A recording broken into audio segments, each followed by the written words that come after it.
Mic on कर दिया।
Mic off है आपका।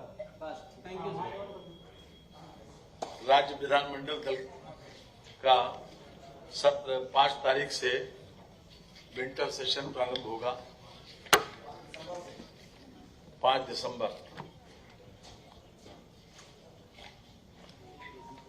आइए प्लीज। जी हाँ,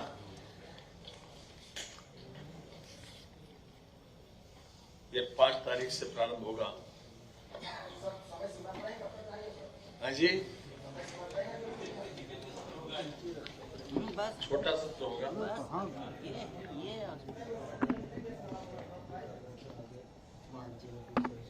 ये संभवतः 3 दिन का होगा।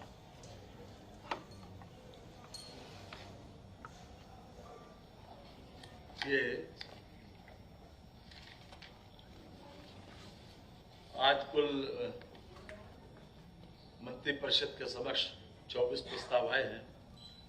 आपको सभी की जो प्रेस नोट है वो मिल जाएगा। कुछ विषयों के ऊपर विशेष रूप से फोकस करना है, जो मैं और माननीय हमारे साथ में सम्माननीय श्री A.K. शर्मा साहब जो नगर विकास और ऊर्जा मंत्री हैं वो प्रकाश डालेंगे। ये 2 निजी विश्वविद्यालय निजी है जी,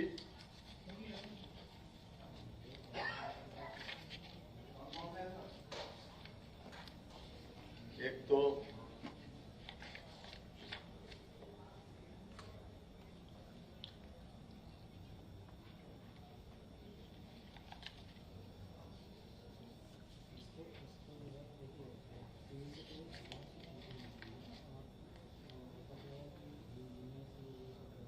ये HRIT विश्वविद्यालय गाजियाबाद,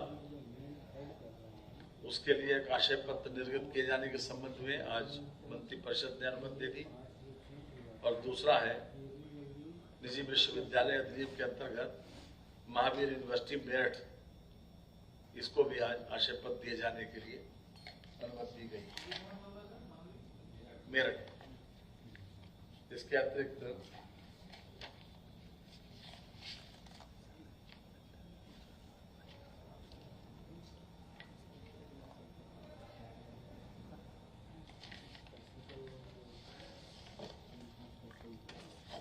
संजय गांधी स्नातकोत्तर संस्थान में क्रिटिकल केयर मेडिसिन के 12 अतिरिक्त बेड को जोड़ा गया है। क्रिटिकल केयर में इस बात की आवश्यकता महसूस की जा रही थी कि जो सीरियस पेशेंट्स हैं जिनको क्रिटिकल एयर यूनिट की आवश्यकता होती, उसके लिए काफ़ी दिनों से इस बात का प्रयास भी चल रहा था। और वैसे भी हर समय इस बात के लिए कोशिश की जाती है कि SGPGI हमारा एक बहुत अच्छा सेंटर है इलाज का, उसमें जितने ज़्यादा से ज़्यादा बेड बढ़ सके वो बढ़े। और इसमें खासतौर से 12 बेड जोड़ने के लिए आज मंत्रिपरिषद ने अनुमति दी है। इससे क्रिटिकल केयर में जो पेशेंट जाते हैं उनके लिए सुविधा होगी और ज़्यादा अपॉर्चुनिटी उनके लिए होगी।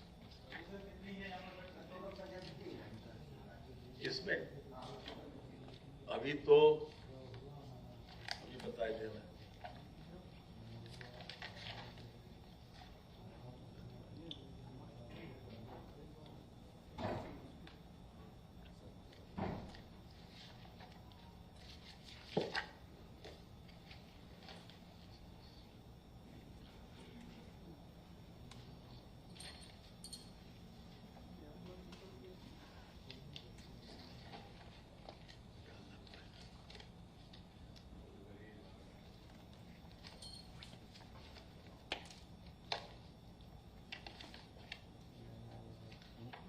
सहूलियत आप करेंगे जी, दीदी आप करेंगे। ये है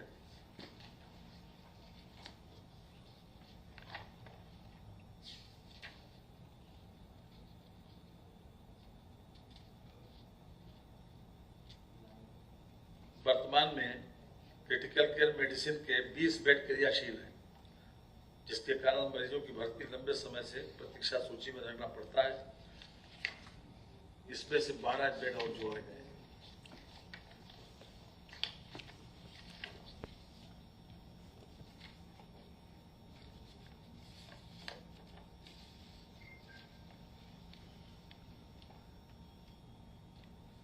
माननीय उच्च न्यायालय में न्यायिक कार्यों को सुगम और सुचारू रूप से संचालन हेतु माननीय न्यायमूर्तिगण के सहायतार्थ 135 लाख क्लर्क जो ट्रेनी के पदों पर सापेक्ष कार्यरत हैं, उनका अभी तक का कार्यकाल 1 वर्ष के स्थान पर 2 वर्ष कर दिया गया है। जो ट्रेनी हमारे माननीय उच्च न्यायालय के माननीय न्यायमूर्तिगणों के साथ सहायतार्थ जो 135 लाख क्लर्क ट्रेनी के पदों पर अभी तक कार्यरत है, उनका 1 साल का कार्यकाल बढ़ाकर 2 साल कर दिया गया जी।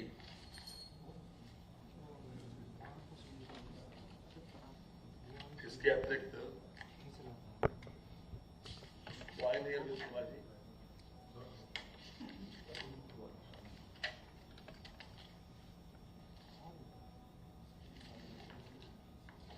आज उत्तर प्रदेश इलेक्ट्रॉनिक्स विनिर्माण नीति में कुछ संशोधन किया गया है और इस संशोधन का लक्ष्य है कि जो अभी तक 20 अगस्त 2022 को जो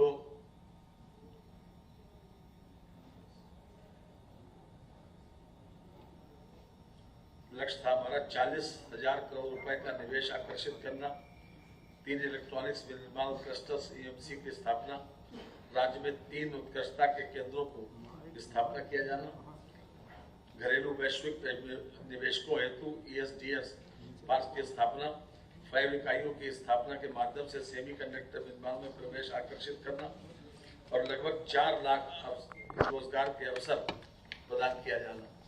इसमें विशेष रूप से जो खास तौर से फोकस किया गया है वो इस बात पर कि हम ज्यादा से ज्यादा लोगों को फैसिलिटेट करें।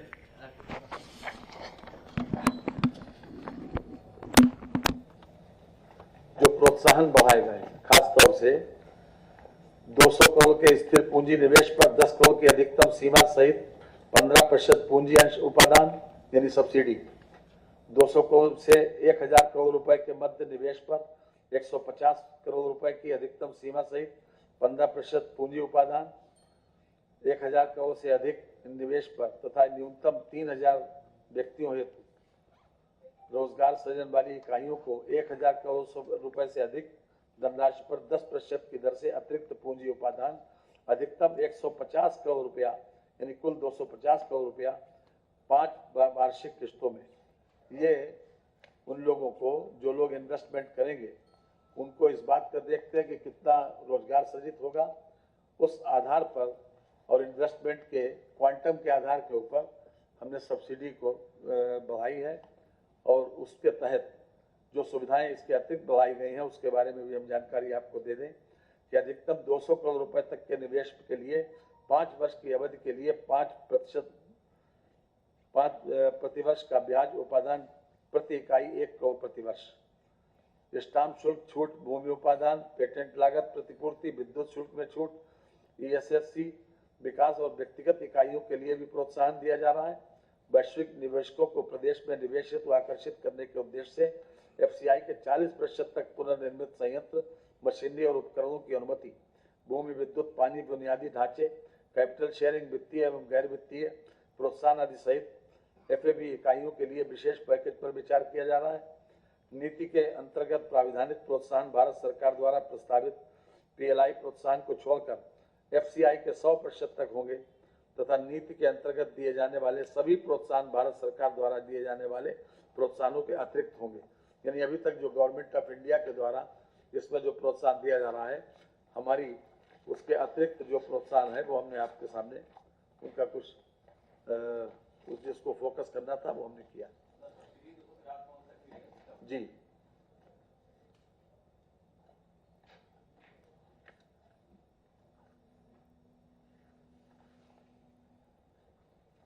और कई औपचारिक हैं, जैसे पुलिस बल को सुरक्षा विशेष सुरक्षा बल को उत्तर प्रदेश विशेष सुरक्षा बल की 3 वाहिनियों के क्रमशः लखनऊ, प्रयागराज और गोरखपुर में उनके वाहनों की व्यवस्था इसके लिए की गई है, खासतौर से इनकी गति बढ़ाने के लिए। इसमें 244 वाहन नए वाहन क्रय किए जाएंगे और साथ ही साथ जो हमारे निष्प्रयोज्य वाहन हैं उनको भी नीलाम करके उनके स्थान पर भी 250 लाख के नए वाहन भी क्रय किए जाएंगे। इसमें जो निष्प्रयोज्य हो गए हैं या जिस प्रकार से अभी चलने लायक नहीं है उनको भी नीलाम करके उनके स्थान पर नए वाहन लिए जाएंगे।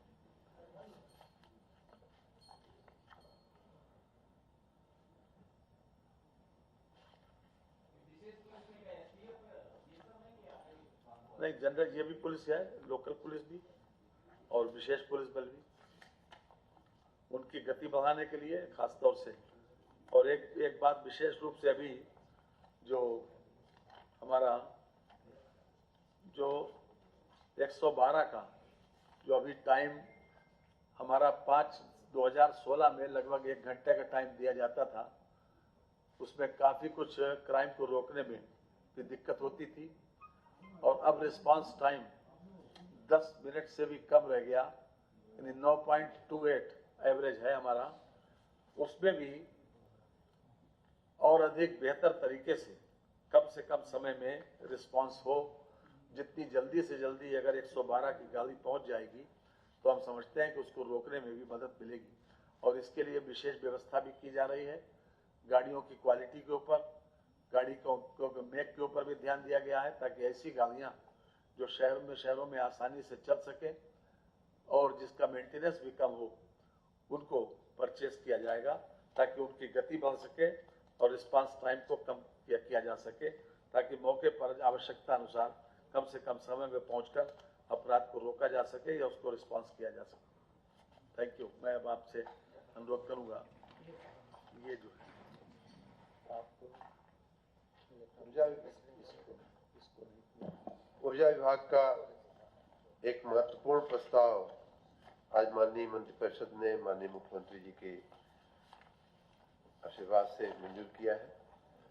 वो है राज्य में नई सौर ऊर्जा नीति, सोलर पॉलिसी का प्रस्ताव।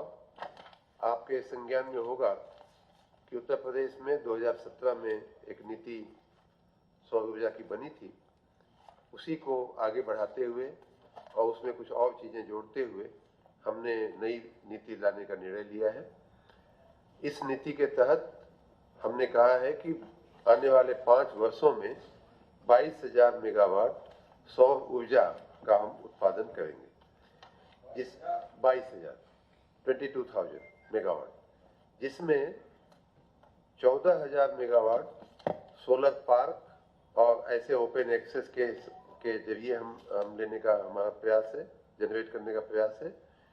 सोलर रूफटॉप जो आवासीय है, रेजिडेंशियल, उससे 4500 मेगावाट और अनावासीय रूफटॉप जो है उससे 1500 मेगावाट सोलर एनर्जी पैदा करने का विचार है।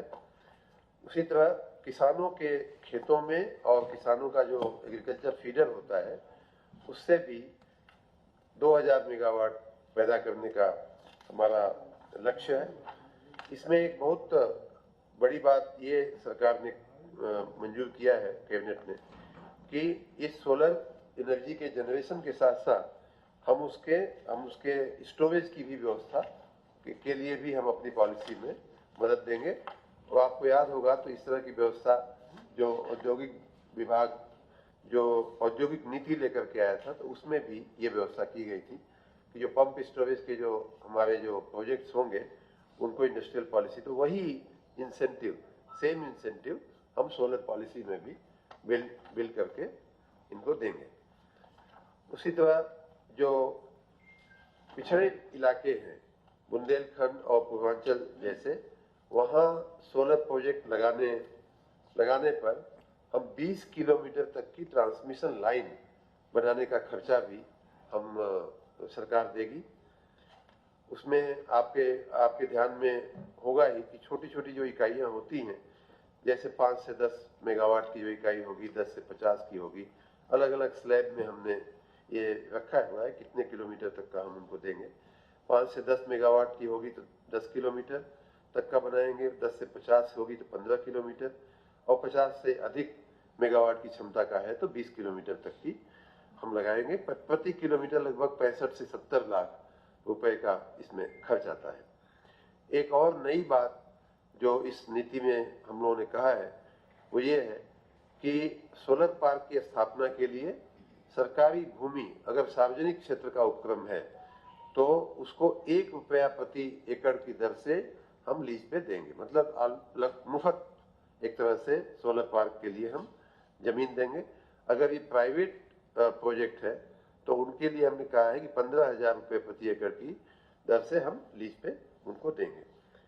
एक अन्य व्यवस्था, एक नई और बात हम लोगों ने ये कहा है कि अभी तक जो आवासों पर जो सोलर रूफटॉप लगता था उसमें नेट मीटरिंग की हमने पहली बार व्यवस्था करके हम दे रहे हैं। अभी तक नेट बिलिंग की छूट थी लेकिन नेट मीटरिंग की छूट नहीं थी, तो वो हम कर रहे हैं।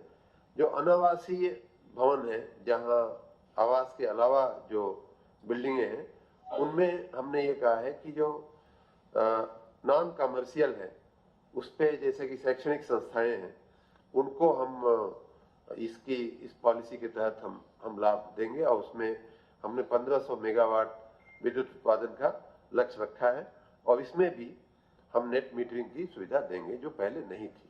पहली बार हमने ऐसे भवनों पर नेट मीटरिंग की सुविधा हम करके ला रहे हैं। जो बाकी अन्य जो अनावासीय भवन है वहाँ पहले की तरह नेट बिलिंग की व्यवस्था चालू रहेगी। किसानों को एक बहुत बड़ा लाभ इस नीति के अंतर्गत देने का हम लोगों ने विचार किया है और ये 2 नए एलिमेंट किसानों के दृष्टि से हम लोगों ने रखा है कि विशेष रूप से जो किसान अपनी ऊर्जा के लिए, अपनी ऊर्जा के उपयोग के लिए जो सोलर का प्लांट लगाना चाहते हैं उनको जो अनुसूचित जनजाति, मुसहर टाइप के, मुसहर जाति और वनटांगिया, वनीय क्षेत्रों में रहने वाले और एकदम जनजाति प्रकार के लोगों को, वनटांगिया और मुसहर जैसे लोगों को भी हम 100% छूट के साथ, पूरी फुल सब्सिडी के साथ उनको हम कह रहे हैं कि आप अपने खेत में आप सौर ऊर्जा का उत्पादन कर सकते हैं। 100% पूरा का पूरा अनुदान हम उनको देंगे, जिससे कि हमारी 2 बातें आगे बढ़ जाएगी। एक तो बिजली पहुंचती है नहीं पहुंचती है वो समस्या उनको सोलर दे करके हम काफी हद तक। अन्य कृषकों को हमने कहा है कि 90% की छूट हम देंगे, 10% उनसे हम लेंगे। उसी प्रकार ये हुई बात खेत में किसान के अपने सौर ऊर्जा संयंत्र के बारे में, जो लगभग 5.5 लाख के आसपास, 5.5 से 6 लाख के आसपास का इस तरह का एक सामान्य क्षमता वाला आएगा।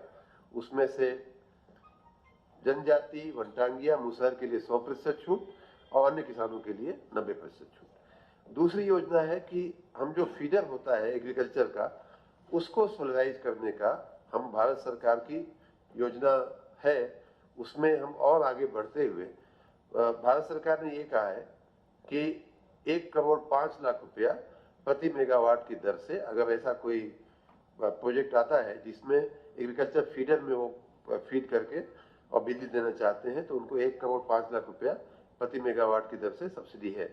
उसमें हम लोग 50 लाख रुपया और राज्य सरकार की तरफ से देने का हमने इसमें व्यवस्था किया है। उसी प्रकार हमारे सभी नगर निगमों को हमने सोलर सिटी के रूप में विकसित करने का भी इस नीति में हमने प्रावधान किया है। उसमें विशेष रूप से अयोध्या पर हमारा विशेष ध्यान है, लेकिन उसके साथ साथ अन्य जो सोलर नगर निगम हैं उनको भी इनको सोलराइज करने के लिए 10 और हमने ये भी कहा है कि कम से कम 10% उस नगर निगम के क्षेत्र में जो खपत होती है उसका 10% कम से कम सोलर एनर्जी से आना चाहिए। और हमने ये भी कहा है कि 2011 की जो जनगणना थी उसके हिसाब से 100 रुपया प्रति व्यक्ति की दर से राज्य सरकार उन नगर निगमों को हम सब्सिडी देंगे। दो और बातें हमने कही है कि ये जो जमीन का जो मैंने बताया कि वो मुफ्त दी जाएगी, उसमें हमने स्टैम्प ड्यूटी पिछली योजना में भी था, स्टैम्प ड्यूटी से मुक्ति दी जाएगी और इलेक्ट्रिसिटी ड्यूटी जो उनको भरनी पड़ती है उसमें से भी मुक्ति उनको दी जाएगी। इस योजना के आने से हमारा मानना है कि रूरल एरियाज में, खास करके बुंदेलखंड जहां सोलर एनर्जी का ज़्यादा पोटेंशियल है, ऐसे क्षेत्रों में, पिछड़े हुए क्षेत्रों में लगभग 30,000 युवकों को रोजगारी के अवसर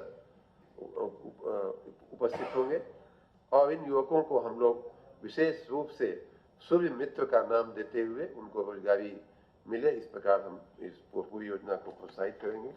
माननीय मुख्यमंत्री जी और माननीय वित्त मंत्री जी के अनुग्रह से ये पूरी योजना 5 साल में लगभग 7700 करोड़ रुपए का वित्तीय भार उपाशय जो है वो राज्य सरकार आने वाला है। कई राज्यों की नीतियों का अध्ययन करने के बाद हमने इस योजना को 7700 करोड़। अभी सर एग्जिस्टिंग कितनी है सर क्या हमारे यहाँ 2017 में टारगेट कितना था, अचीवमेंट कितना होगा 2017 वाली पॉलिसी का? 2017 की पॉलिसी का टारगेट था 10,700 मेगावाट। उसमें से जो ऑलरेडी कमीशन है वो 1,032 मेगावाट है कमीशन, और अन्य लगभग 10,000 मेगावाट के प्रोजेक्ट जो है अलग अलग स्टेजेस पे पाइपलाइन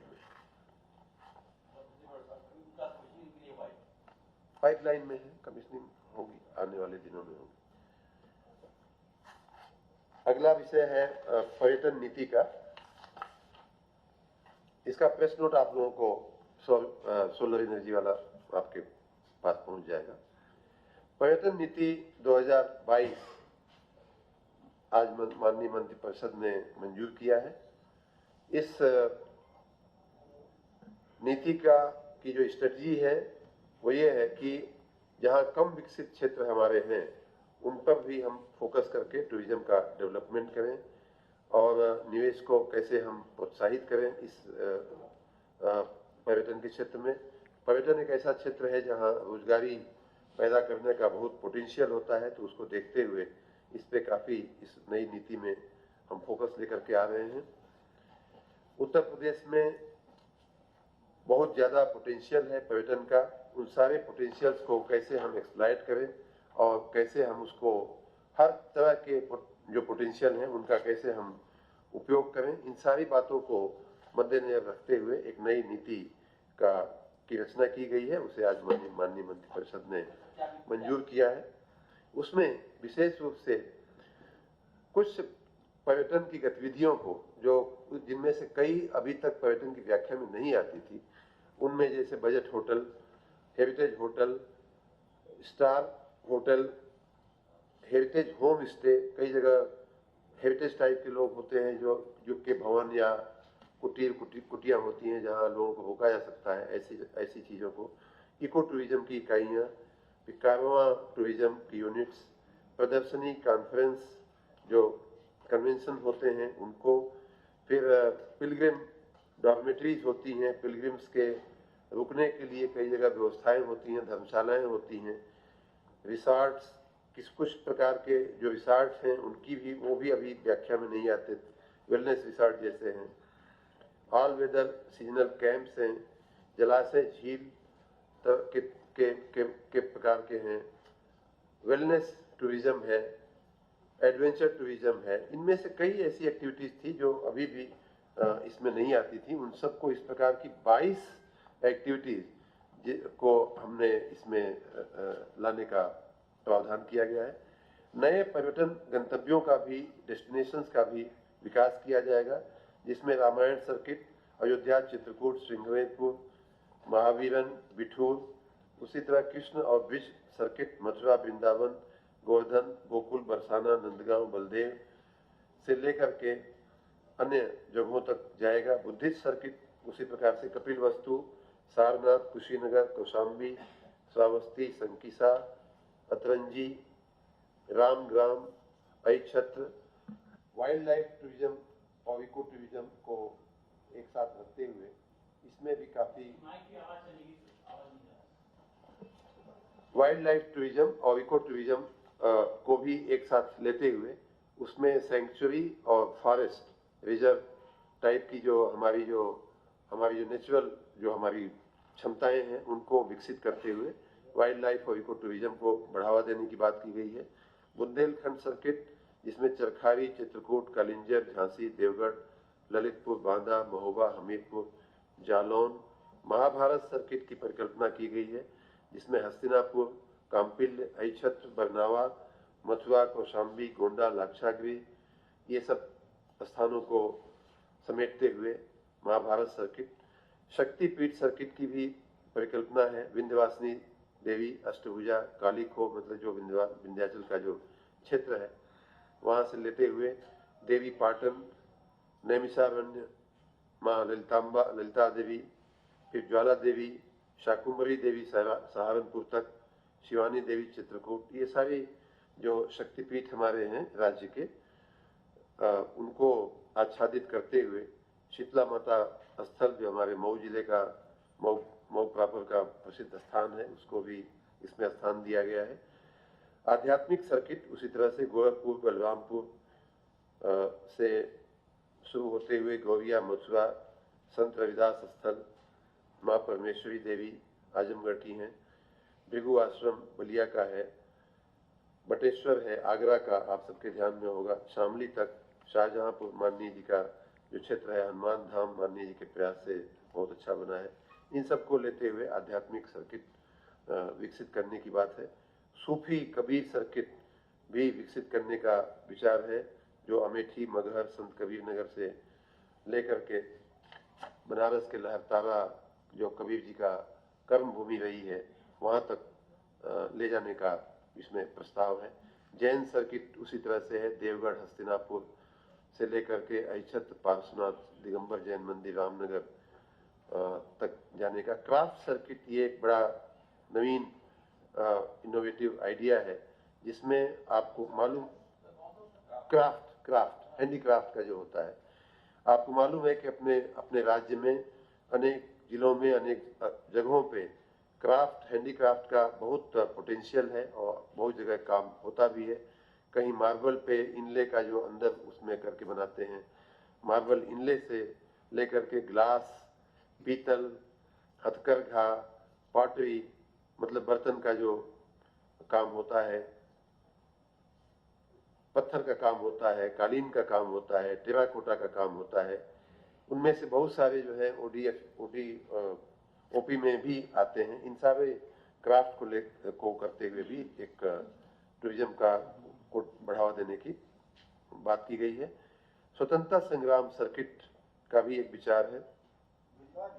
हाँ जी, ये हम आपको भिजवा देंगे, बहुत लंबा हो जाएगा। तो इस प्रकार से एक बहुत ही इनोवेटिव, ये लास्ट है स्वतंत्रता संग्राम सर्किट में मेरठ, शाहजहांपुर, काकोरी, बावन, इमली, चौरी चौरा। और ये भी साथ में कहा गया है कि ये जो नाम हमने लिए उसमें से कुछ नाम बीच बीच में रह भी गए हैं, और जो लिखे हैं उनके अलावा भी ऐसा, अगर जैसे मंत्रिपरिषद में भी कुछ मंत्रीगण ने सुझाव दिया कि ये भी ले लेना चाहिए, ये भी ले लेना चाहिए, तो उनका भी समावेश करने की इसमें पूरी व्यवस्था है। और आपका और समय न लेते हुए इसकी जो प्रस्तावित जो इंसेंटिव की जो स्कीम है, सब्सिडी की स्कीम है, वो भी आपको प्रेस नोट में मिल जाएगी। दूसरा, एक माननीय मंत्रिपरिषद ने भारत सरकार का एक मॉडल फायर सेफ्टी बिल है, fire and emergency bill, model fire and emergency bill है 2019। उसके कुछ प्रावधानों को भारत सरकार ने राज्य सरकारों से कहा था कि इसको आप अंगीकृत कर लीजिए, एडॉप्ट कर लीजिए। और तो उसको एडॉप्ट करते हुए 15 धाराओं को, 69 में से 54 धाराओं को यथावत स्वीकार करते हुए, और 15 को हमने स्थानीय अपनी परिस्थितियों के मुताबिक थोड़ा बहुत उसमें 69 में से 54 को हमने यथावत स्वीकार किया है, और 15 में हमने स्थानीय परिस्थितियों के मुताबिक थोड़ा सा उसमें परिवर्तन करते हुए उसका अनुमोदन आज माननीय मंत्रिपरिषद से प्राप्त किया, जिसमें और भी प्रभावी ढंग से फायर सेफ्टी के काम को हम कैसे राज्य में लागू करें, उसके जी हमारे राज्य के लिए एक नया बिल होगा। लेकिन उसमें जैसा मैंने कहा, ज्यादातर प्रावधान भारत सरकार के मुताबिक हैं, कुछ हमारे अपने बनाए हुए हैं। अगला प्रस्ताव था रामपुर में आतंकवादी निरोधी दस्ता जो हमारा है ATS, उसको हमारे विभाग का, नगर विकास विभाग का की एक संपत्ति वहां विकसित की गई थी ट्रेनिंग सेंटर के रूप में। लगभग 40 करोड़ रुपए के खर्च से 38.60 करोड़ रुपया जो इसकी लागत थी, उसमें से 80 से 90% कार्य पूर्ण हो चुका है। तो उस प्रॉपर्टी को हमारे गृह विभाग ने हमसे मांगा, और उसे आज माननीय मंत्रिपरिषद ने निःशुल्क गृह विभाग को ATS का वहां हब बनाने के लिए सेंटर, हमने ट्रेनिंग सेंटर विकसित किया था। लगभग 2 हेक्टेयर से थोड़ा ज्यादा है, 2.023, 2 हेक्टेयर मान लीजिए, 2 हेक्टेयर से ज्यादा भूमि थी। वहां की डूंगरपुर गांव में गाटा संख्या 641 एवं 663 में हमने अपने विभाग का ट्रेनिंग सेंटर नगरीय रोजगार और गरीबी उन्मूलन के कार्यक्रम के क्रियान्वयन के लिए हमने बनाया था। उसे आज गृह विभाग के निवेदन के अनुसार हमने गृह विभाग को हस्तांतरित किया है। एक अगला प्रस्ताव था उसी प्रकार से ATS के लिए ही सहारनपुर जिले में सिंचाई विभाग की जमीन भी उसी तरह उनकी डिमांड के मुताबिक हमने 28 एकड़ जमीन लगभग है ये, तो वो भी हस्तांतरित करने का सहारनपुर में ग्राम सुल्तानपुर के खसरा नंबर 124 मोटा और भी कई खसरे हैं, 470, 491, कुल मिलाकर के 28.095 एकड़ जमीन है। मतलब लगभग 11 हेक्टेयर से थोड़ी ऊपर, जिसकी कीमत वैसे होती है 28 लाख रुपए, लेकिन निःशुल्क देने का सरकार ने माननीय मंत्रिपरिषद ने निर्णय लिया।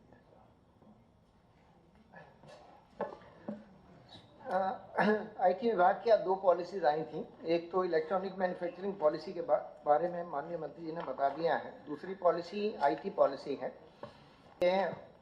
सभी को विदित है कि IT और IT एनेबल्ड सर्विसेज के क्षेत्र में रोजगार की अपार संभावनाएं हैं। ये हमारी जो लास्ट पॉलिसी थी वो 2017 की थी, जो 5 साल के लिए वैलिड थी, और चूंकि वो अब लगभग कंप्लीशन पे है, तो इसलिए ये नई नीति प्रख्यापित आज माननीय मंत्री परिषद ने करने के निर्देश दिए हैं।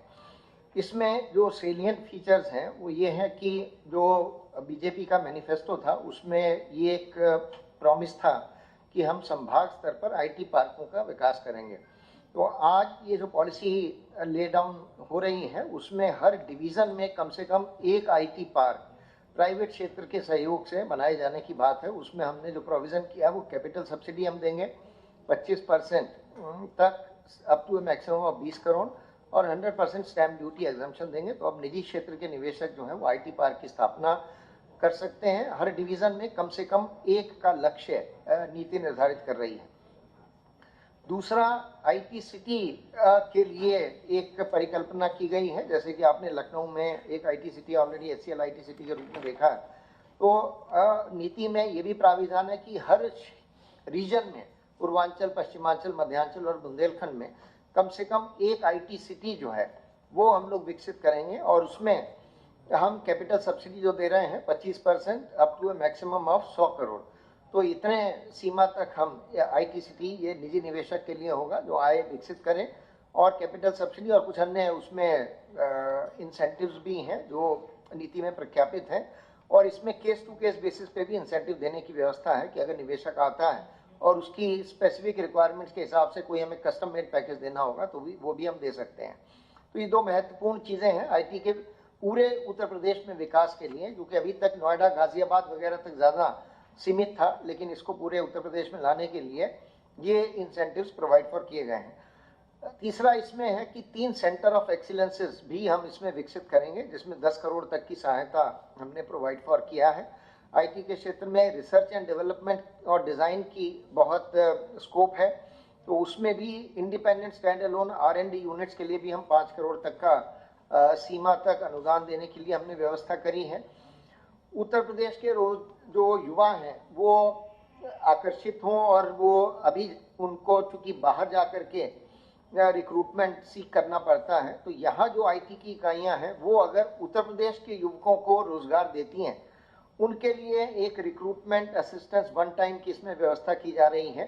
तो ऐसे युवक जो यूपी के डोमिसाइल के हों, यूपी के कॉलेजेस से पढ़े हों और यूपी के जो यूनिट्स हैं उसमें अगर उनको कम से कम 30 स्टूडेंट्स प्रति वर्ष अगर कोई इकाई रिक्रूट कर रही है तो हम पर पर्सन पर स्टूडेंट उसको 20,000 रुपए की एक वन टाइम असिस्टेंस उस यूनिट को देंगे उस युवा को एम्प्लॉय करने के लिए। तो युवाओं को रोजगार प्रदान करने के लिए एक महत्वपूर्ण कदम है।